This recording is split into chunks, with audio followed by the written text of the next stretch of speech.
আসসালামু আলাইকুম। আমি আজকে একটি ছোট্ট ভিডিও শেয়ার করছি আপনাদের সাথে। আমি মাটির চুলায় শখ করে রান্না করি মাঝে মধ্যে।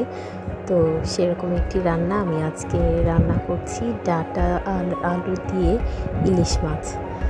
তো আমি প্রথমে কড়াইতে ইলিশ মাছগুলো ভেজে নিচ্ছি।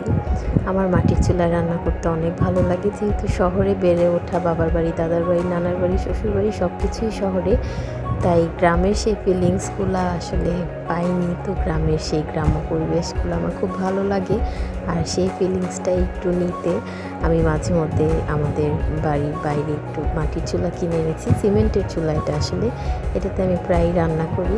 তো এই যে আমি মাছগুলো ভাজার পর মশলা কষিয়ে নিচ্ছি, ভালো করে কষিয়ে ডাঁটা দিয়ে তারপর আবার ভালো করে কষিয়ে নিব।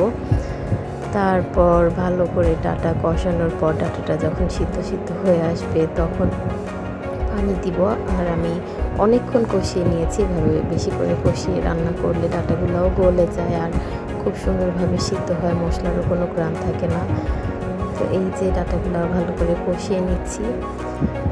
তো এই তো এখন আমি পানি দিয়ে দিচ্ছি, পানি দিয়ে নাড়াচাড়া দিয়ে আবার ঢেকে রাখবো।